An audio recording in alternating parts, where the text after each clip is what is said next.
Read this question.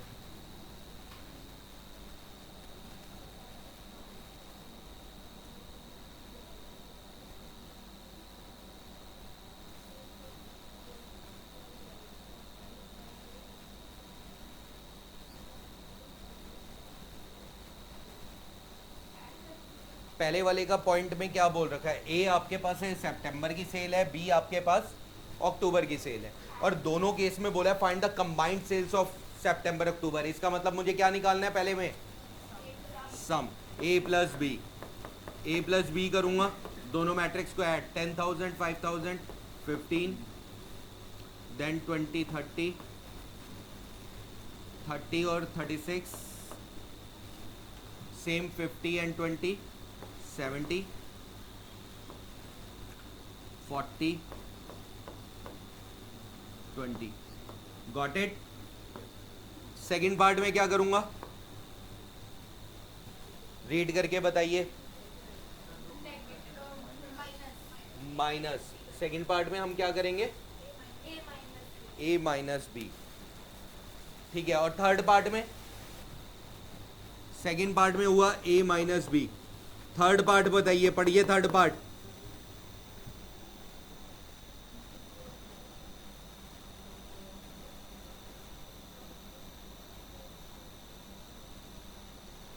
Third part क्या कह रहा है हमारे पास? 2% profit on a gross sale, मतलब ग्रॉस सेल में 2% का प्रॉफिट होगा। ठीक है ना? 2% का प्रॉफिट है, compare the profit of the farmer, दोनों फार्मर का कंपेयर करना है in the sale of October. इसका मतलब मुझे निकालना है 2% ऑफ बी मैट्रिक्स। क्लियर? यानी कि 2/100 को मल्टीप्लाई कर दीजिए बी मैट्रिक्स से। बी मैट्रिक्स 5 10,000 एंड 6,000 20,000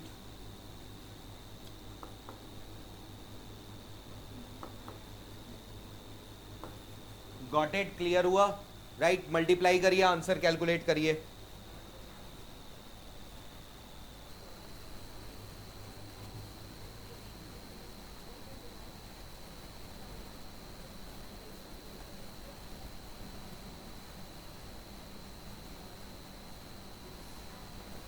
अब ना सारे ध्यान से पढ़ेंगे ये क्वेश्चन, एनसीईआरटी का ही क्वेश्चन है ये वाला, और यहीं से हम लोग ना सीखेंगे कि कैसे कैसे हमें कैलकुलेशन करनी है। ठीक है, किस तरीके की कैलकुलेशन करनी है और कैसे करनी है, यहाँ से सीखेंगे आप लोग। चलिए, यहाँ पर बोला गया है एक ट्रस्ट ने 30,000 इन्वेस्ट किए 2 बॉन्ड में। तो हम लोग ना पहले स्टेटमेंट में लिखते हैं, let the invested amount in bond 1 B rupees X. हमने बोला हमने बॉन्ड 1 में जो इन्वेस्ट अमाउंट किया है वो एक्स किया है, बॉन्ड 2 में कितना करेंगे फिर? And the invested amount in bond second 30,000 minus x. अब ध्यान दीजिएगा इस क्वेश्चन में ना, सारा कुछ करते हुए ना लास्ट में देखो यूजिंग मैट्रिक्स मल्टीप्लीकेशन, ये वर्ड समझिए। यानी कि आप लोग बिना मैट्रिक्स के कैलकुलेशन के नहीं सॉल्व कर सकते। ठीक है, तो आप लोग ना तरीका समझिएगा कि मल्टीप्लीकेशन करते हुए हमें किस चीज को ध्यान रखना है। इसी चीज को पहले तो मैट्रिक्स में लिखे, इन मैट्रिक्स ए को लिखा मैंने एक्स और 30,000 माइनस एक्स। जब भी मैट्रिक्स मल्टीप्लीकेशन होगा तो पहली मैट्रिक्स को रो वाइज मैंने बनाया। अब ध्यान देने वाली बात क्या है भाई, ये वाला बॉन्ड 1 होगा और ये वाला बॉन्ड 2 होगा, दोनों बॉन्ड होंगे हमारे पास, पहले वाला बॉन्ड 1 दूसरे वाला बॉन्ड 2। ठीक है, बॉन्ड का ध्यान रखना है भाई, बॉन्ड के हिसाब से, क्योंकि हम लोगों को पता है जब हम मल्टीप्लीकेशन करते हैं, अगर मैं मैट्रिक्स की ना बनाता टेबल ये, तो हम लोग क्या करते हैं, पहले बॉन्ड का मल्टीप्लीकेशन किससे होना चाहिए? पढ़ के बताइए। 5%। और दूसरे का? तो मैट्रिक्स का कैलकुलेशन भी ऐसी होनी चाहिए कि भाई मल्टीप्लीकेशन सही सही क्वांटिटी सही वाले से मल्टीप्लाई हो। ठीक है, नाउ इंटरेस्ट received इन बॉन्ड 1, 5% बोला है, 5% को मैं 0.05 भी लिख सकता हूं, ठीक है। Interest received in bond 2,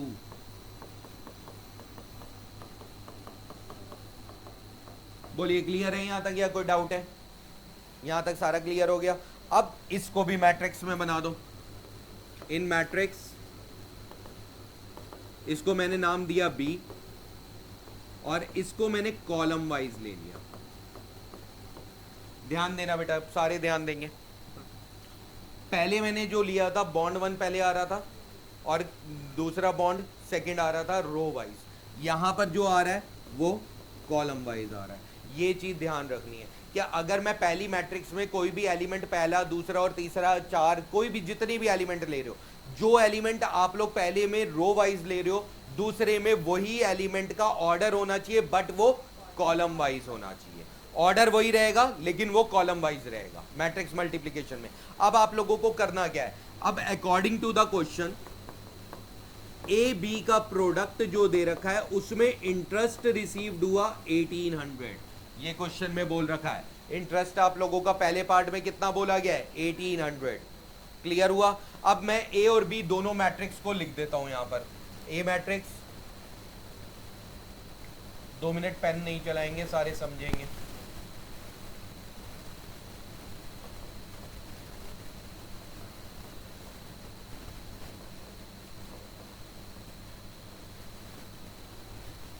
okay, let us सी। जब मल्टीप्लिकेशन करते हैं तो रो को कॉलम से करते हैं, रो वाले एलिमेंट को हम लोग क्या कर देते हैं, स्टैंड कर देते हैं, ठीक है।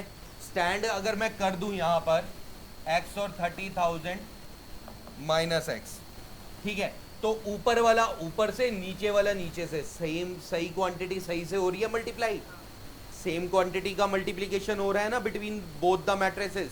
यही चीज मैंने बतानी थी। मेन चीज ये ध्यान रखना, जब भी अरेंज करोगे तो पहली मैट्रिक्स को रो वाइज अरेंज करते हो तो उसके ऑर्डर को चेक करो कि भाई हमने ऑर्डर क्या क्या लिखा है। अगर कल को मैं 30,000 माइनस एक्स पहले लिख देता और एक्स बाद में लिख देता तो वहां पर भी ऑर्डर वैसे ही बनाता मैं, ठीक है, ऊपर सेकंड आता नीचे फर्स्ट आता। नाउ मल्टीप्लीकेशन करेंगे, 0.5 x plus 0.07 30,000 minus X equals to में 1800, ठीक है, राइट। याद करिए, ऊपर वाला ऊपर से हुआ, नीचे वाला नीचे से हुआ, लेकिन बीच में प्लस आ गया।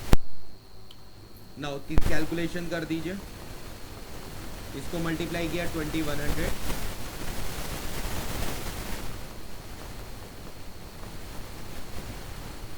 नाउ ये आ गया 0.2x माइनस का और यहाँ पर आ गया माइनस 300।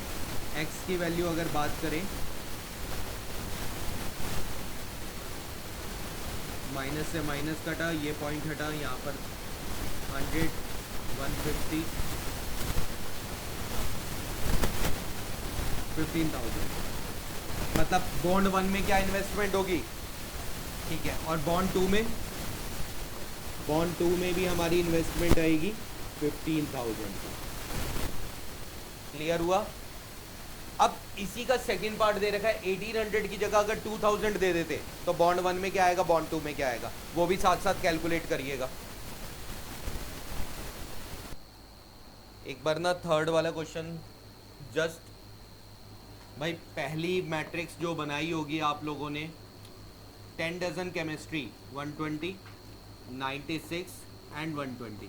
अब एक चीज़ ध्यान रखेंगे, ये हमारे पास केमिस्ट्री की है, ये हमारे पास फिजिक्स की है और लास्ट वाली इकोनॉमिक्स के बुक्स हैं। इस पैटर्न से मैंने अरेंज किया, ठीक है। अब सेकंड मैट्रिक्स कैसे बनेगी हमारी, कॉलम वाइज बनेगी, 80, 60 एंड 40। अब एक चीज ध्यान रखना, 80 किसके लिए है, chemistry, then physics, then economics, ये ऑर्डर सेम रहना चाहिए। अभी सुनिए सारे, इंपॉर्टेंट बात ये है कि सीबीएसई ट्रिकी कैसे करेगा क्वेश्चन को। सीबीएसई इन तीनों की कॉस्ट को शफल कर देगा, ठीक है। जैसे ही शफल होगा, अगर आप लोगों ने वो शफल अमाउंट को सही तरीके से अरेंज नहीं किया तो मार्क्स कट जाएंगे। ठीक है, तो इसलिए ना बहुत सोच समझ के मैंने बार बार इसीलिए बोल रहा हूँ, केमिस्ट्री फिजिक्स इकोनॉमिक्स जिस पैटर्न से मैं लिख रहा हूँ उसी पैटर्न में कॉलम होना चाहिए। ठीक है, ए बी का मल्टीप्लीकेशन करिए, आंसर निकालिए, आंसर आ जाएगा। और देन उसके बाद क्वेश्चन नंबर 4 ट्राई करेंगे आप सभी। हाँ, तो हमारे पास क्या आ जाएगा, ए मैट्रिक्स तो हमारे पास एज इट इज आ जाएगी।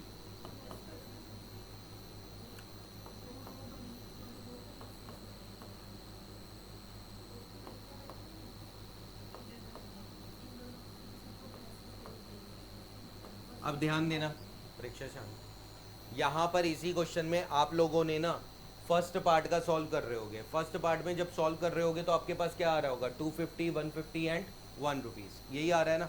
इसको हमने बी मैट्रिक्स बोला और इनको कॉलम वाइज लगा दिया।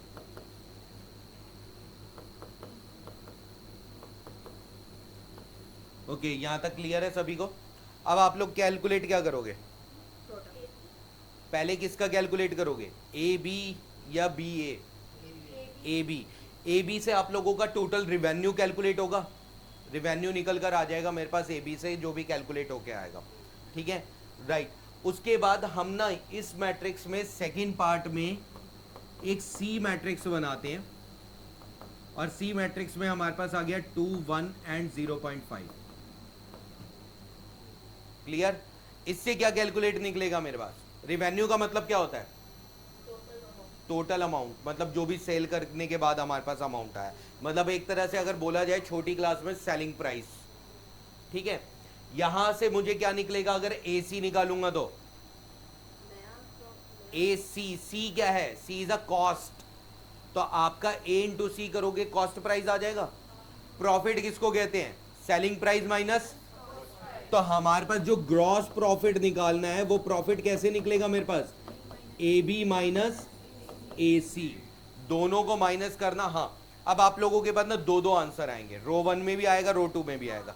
रो 1 का जो होगा वो फर्स्ट मार्केट का होगा, रो 2 का जो होगा वो सेकंड मार्केट का होगा, बिकॉज मैं तो यहाँ दो दो मार्केट एक साथ लेके चल रहा हूं, इसीलिए दो पार्ट में आंसर आएंगे आपके पास। Got it? करिए complete.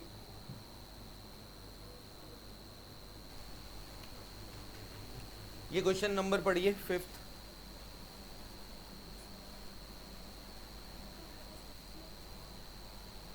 There are two families a and B.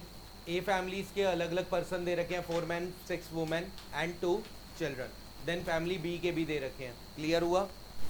Okay, मैंने एक मैट्रिक्स पी बनाई जिसमें मैंने इन सबको अरेंज किया।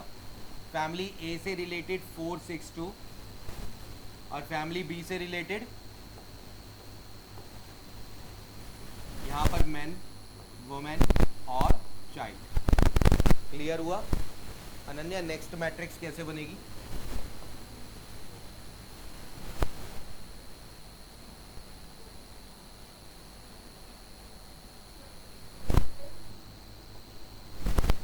$2400, $1900, $1800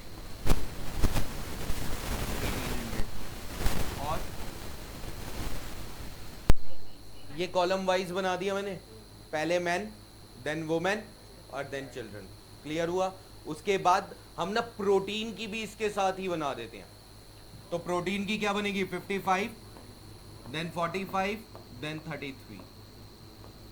और फाइनली क्या कैलकुलेट करना है आपने, इनका मल्टीप्लीकेशन, पी क्यू कैलकुलेट करना है। राइट? अलग अलग करना पड़ेगा फिर आपको ना, इसको क्यू कह दिया तो अगली वाली को किसी और को आर कह दो, या जो भी मैट्रिक्स का नाम देना, आंसर सेम आएगा। आंसर से कुछ नहीं होगा।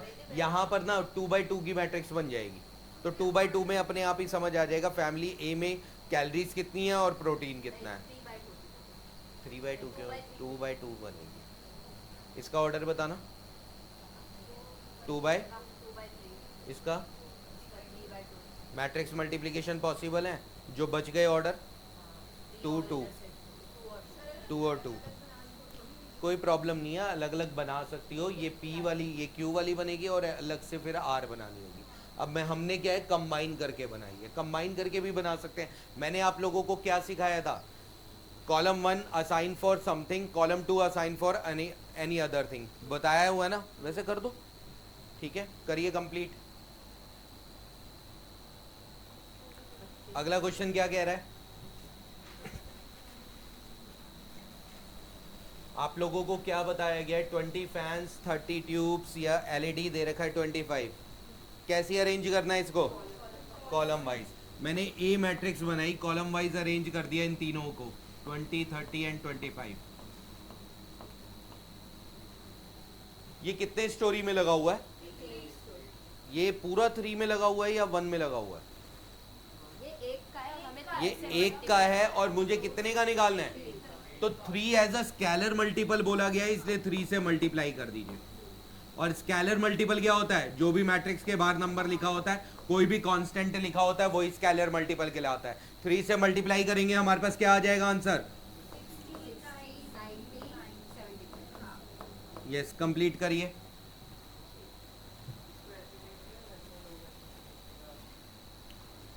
ओके,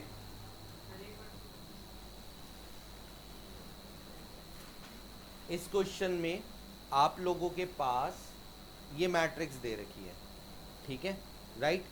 इस मैट्रिक्स में ना अगर हम लोग डायरेक्टली एज इट इज इस मैट्रिक्स को चूज कर लेता हूँ, ये मैट्रिक्स बन गई मेरी, और मैंने इस मैट्रिक्स को पी नाम दे दिया, ठीक है, पी मैं नाम दे दिया मैंने इसको, ठीक है।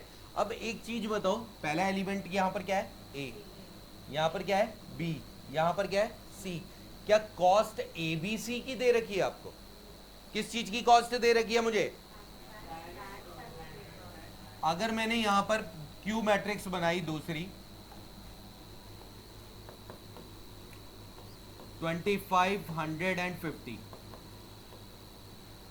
ये हुए हैंड फैन, मतलब फैन हो गया और मैट हो गया एंड प्लेट्स हो गया, ठीक है ना।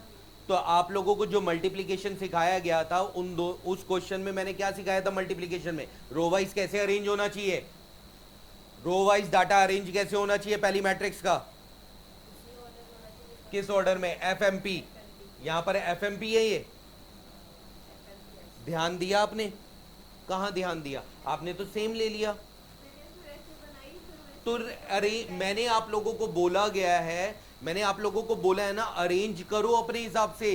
सीबीएसई यही ट्रिक देगा आप लोगों को, आप लोगों को क्वेश्चन को ट्रिकी बनाएगा, वो डिफिकल्ट नहीं बनाएंगे, वो क्वेश्चन को ट्रिकी बनाएंगे। ट्रिकी में दिमाग आप लोगों ने चलाना है अपना। बोर्ड में बैठोगे तो वहां पर क्या ऐसे सोचते आओगे हमने तो सही कर दिया, सोचा बिल्कुल भी नहीं और सही कर दिया। तो ये चीज सोचनी पड़ेगी, जो चीज मैं फर्स्ट क्लास से बता रहा हूं, ठीक है। तो यहां पर ना पी मैट्रिक्स को ये ना लेकर, पी मैट्रिक्स को आप अपने अकॉर्डिंग अरेंज करो, 40, 50, 20,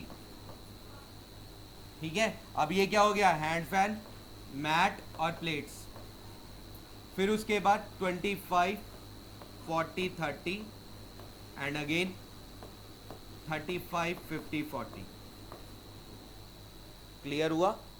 ठीक है, इसीलिए आंसर थोड़ा थोड़ा गलत आ रहा है जो भी आया है।